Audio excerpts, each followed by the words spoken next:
जय हिंद दोस्तों, कैसे हो आप सभी। आई होप अच्छे होंगे और मस्त लेवल में अपनी एग्ज़ाम की तैयारी में लगे होंगे। चलो आज का पहला चैप्टर अपने सेशन की ओर मूव करते हैं और पहला चैप्टर भूगोल का यानी ज्योग्राफी का पहला चैप्टर भारत की स्थिति और विस्तार के बारे में डिफाइन करेंगे इस पूरे चैप्टर में। यानी अक्षांश और देशांतरी, लैटिट्यूड एक्सटेंशन और लॉन्गिट्यूड एक्सटेंशन के बारे में इस पूरे चैप्टर को हम डिफाइन करेंगे। अगर बात करें भारत किस महाद्वीप में है, किस कॉन्टिनेंट का पार्ट है, तो ये भारत एशिया महाद्वीप का पार्ट है। किसका? एशिया महाद्वीप का।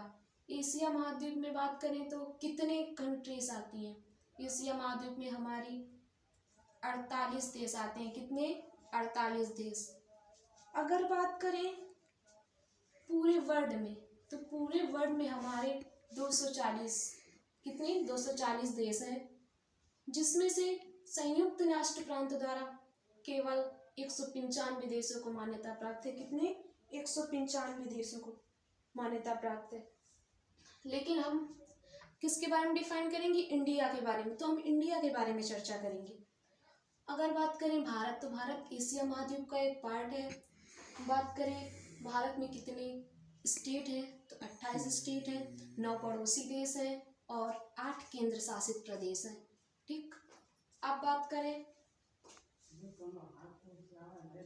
अब एल्टीट्यूड एक्सटेंशन और लॉन्गिट्यूड एक्सटेंशन के बारे में बात करें तो वर्ल्ड में किसी भी क्षेत्र या किसी भी प्लेस को अगर डिफाइन किया जाता है तो कम से कम अगर एंगुलर की बात करें तो हम अक्षांशीय और देशांतरी से पता करते हैं। किससे? अक्षांशीय और देशांतरी से। अच्छा बताओ, गूगल मैप किस पे कार्य करता है? गूगल मैप किस पे कार्य करता है? गूगल मैप हमारा लैटिट्यूड एक्सटेंशन और लॉन्गिट्यूड एक्सटेंशन यानी अक्षांशीय विस्तार और देशांतरी विस्तार पर कार्य करता है। अगर बात करें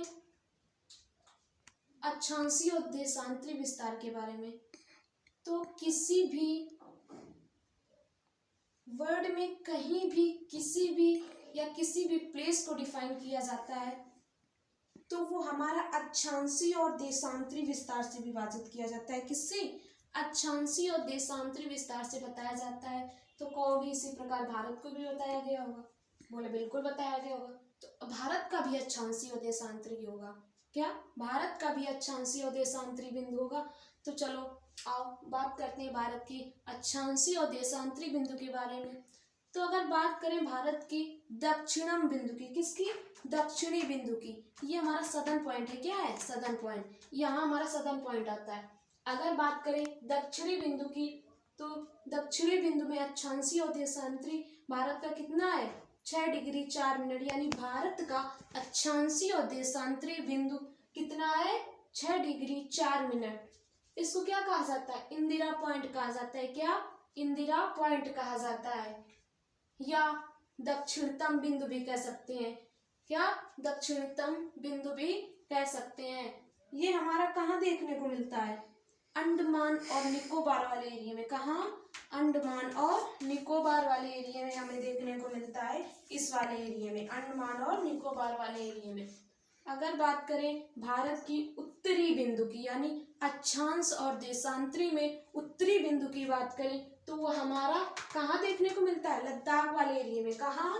लद्दाख वाले एरिया में। लद्दाख वाले एरिया में देखने को मिलता है। इसको क्या कहते हैं? इंदिरा कॉल कहते हैं। इसको क्या कहते हैं? इंदिरा कॉल कहते हैं। अगर उत्तरी बिंदु कितना होता है? 37 डिग्री 6 मिनट। कितना?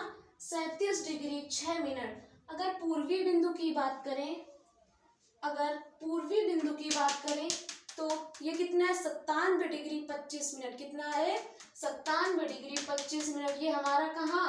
अरुणाचल प्रदेश में देखने को मिलता है। कहाँ? अरुणाचल प्रदेश में। इसे वालांगू या किवीत कहते हैं। क्या? वालांगू या किवीत। अगर बात करें पश्चिमी बिंदु की, किसकी? पश्चिमी बिंदु की, तो पश्चिमी बिंदु में हमारा अक्षांशीय और देशांतरी कितना है? 68 डिग्री 7 मिनट। कितना है? 68 डिग्री 7 मिनट। ये हमारा गुजरात वाले एरिया में देखने को मिलता है। क्या? गुजरात वाले एरिया में। इसको क्या कहते हैं? सरक्रीक या गौर माता। क्या बोला जाता है? सरक्रीक या गौर माता कहते हैं। तो हमने भारत की अक्षांशीय और देशांतरी में दक्षिणी, उत्तरी, पूर्वी और पश्चिमी बिंदु के बारे में बात कर ली। अगर हम आगे बढ़े तो उत्तर से दक्षिण की, भारत की उत्तर से दक्षिण की अगर दूरी की बात करें तो कितनी है? 3214 किलोमीटर। कितनी है? 3214 किलोमीटर। अगर उसी में भारत की पूर्व से पश्चिम की अगर दूरी की बात करें, पूर्व से पश्चिम की दूरी की बात करें तो वो हमारी 2933 किलोमीटर है। कितनी है? 2933 किलोमीटर। अगर बात करें भारत का कुल क्षेत्रफल कितना है, भारत का कुल क्षेत्रफल कितना है? 32,87,263 वर्ग किलोमीटर। कितना है? 32,87,263 वर्ग किलोमीटर। अगर हम वही बात करें, जो 32,87,263 वर्ग किलोमीटर है, ये वर्ल्ड के कितने परसेंट को कवर करता है? कितने परसेंट वर्ल्ड के एरिया को कितने परसेंट कवर करता है? अगर क्षेत्रफल की दृष्टि से देखें तो कितने? 2.43%, 2.43% को कवर करता है। अगर क्षेत्रफल की दृष्टि से देखा जाए तो भारत हमारा 7वें स्थान पर है। कितने? 7वें स्थान पर। और अगर पॉपुलेशन की दृष्टि से देखा जाए, पॉपुलेशन के पॉइंट ऑफ व्यू से देखा जाए तो भारत दूसरे स्थान पर है। कितने? दूसरे स्थान पर है। और पहले स्थान पर हमारा चाइना आता है। कौन सा? चाइना। अगर वर्ल्ड में परसेंटेज के पॉइंट ऑफ व्यू से अगर देखा जाए तो 17.5% कवर करता है भारत। पॉपुलेशन के पॉइंट ऑफ व्यू से देखा जाए तो 17.5% भारत हमारा कवर करता है। अगर यहीं पे आगे बढ़े तो देखेंगे उत्तरी अक्षांश। किसके? उत्तरी अक्षांश के बारे में पता करेंगे, यानी कर्क रेखा, ट्रॉपिक ऑफ कैंसर के बारे में। कर्क रेखा यानी ट्रॉपिक ऑफ कैंसर के बारे में पता करेंगे। तो चलो देखते हैं ट्रॉपिक ऑफ कैंसर यानी कर्क रेखा क्या होती है। यह 23.5 डिग्री झुकी है। कितनी? 23.5 डिग्री झुकी है। भारत की कर्क रेखा 23.5 डिग्री झुकी है। ये हमारी 8 राज्यों से होकर जाती है। कितने? 8 राज्यों से होकर जाती है भारत की कर्क रेखा। इसकी अगर देखा जाए ट्रिक, 8 राज्यों को हम ऐसे नॉर्मली तो याद नहीं कर पाएंगे, कहीं मिस्टेक हो जाएगी हमें बीच में, तो हम इसकी एक ट्रिक लाए। क्या है? GRMC झब त्रिम। क्या है? GRMC झब त्रिम, यानी G से गुजरात, R से राजस्थान, M से MP यानी मध्य प्रदेश, C से छत्तीसगढ़, झ से झारखंड, बा से बंगाल, त्रि से त्रिपुरा और मा से मिजोरम।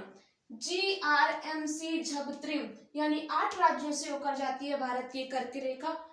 तो GRMC झब त्रिम, इसकी याद करने की ट्रिक है। G से गुजरात, R से राजस्थान, M से MP यानी मध्य प्रदेश, C से छत्तीसगढ़, झ से झारखंड, बा से और त्रि से त्रिपुरा और M से मिजोरम।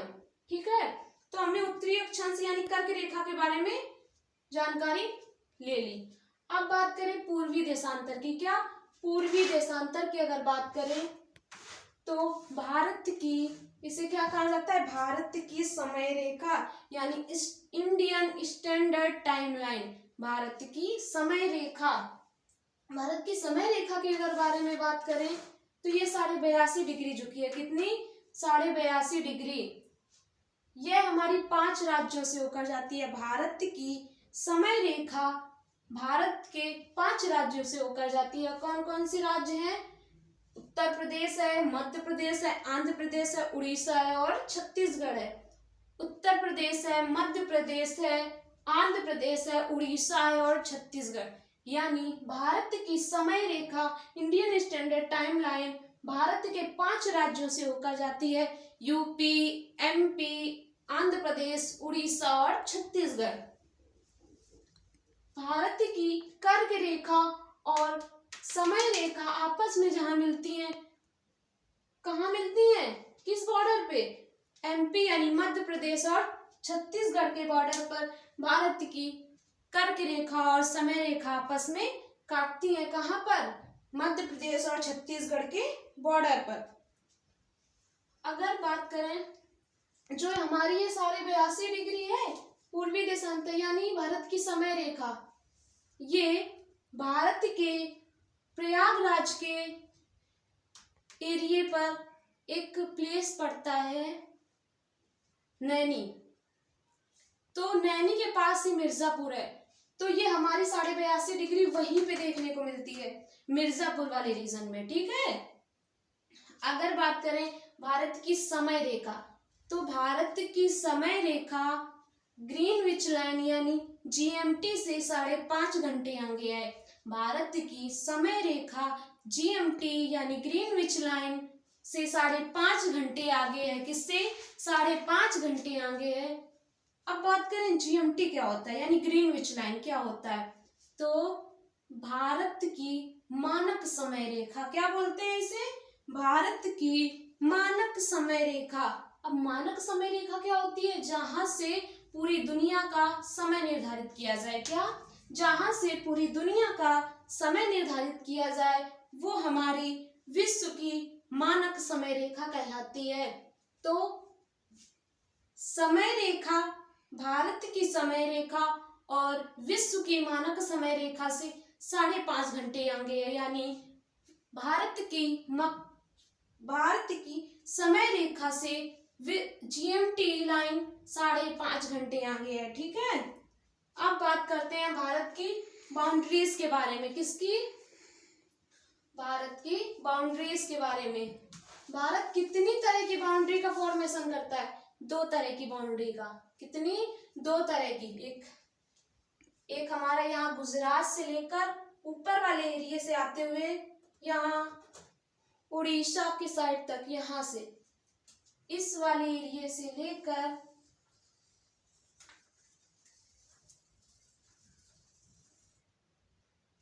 ये क्या है? हमारी लैंड बाउंड्री है। क्या है? लैंड बाउंड्री यानी स्थलखंड। और यहीं से नीचे वाले एरिया से आते हुए नीचे ऊपर बढ़ेंगे तो यहाँ हमारी क्या पड़ती है? तटीय सीमा। क्या है? तटीय सीमा। खंड को लैंड बाउंड्री, तटीय सीमा को कोस्टल बाउंड्री और जलीय खंड को वाटर बाउंड्री कहते हैं। अगर बात करें, भारत 2 तरह की बाउंड्री का फॉर्मेशन करता है, एक लैंड बाउंड्री और एक वाटर बाउंड्री। तटीय सीमा में अंडमान और निकोबार वाला एरिया जोड़ दिया जाए तब जाकर हमारी जलीय सीमा बनती है। क्या? और अंडमान निकोबार वाला एरिया जोड़ दिया जाए तब जाकर हमारी तटीय सीमा बनती है। क्या? तब जाकर हमारी जलीय सीमा बनती है। तटीय सीमा में लक्षद्वीप, अंडमान निकोबार वाला एरिया जोड़ दिया जाए तब जाकर हमारी जलीय सीमा का फॉर्मेशन बनता है। अब बात करें, भारत 2 तरह की सीमा बनाता है। कौन सा? स्थलखंड यानी लैंड बाउंड्री, जलखंड यानी वाटर बाउंड्री और तटीय सीमा यानी कोस्टल बाउंड्री। अगर बात करें स्थल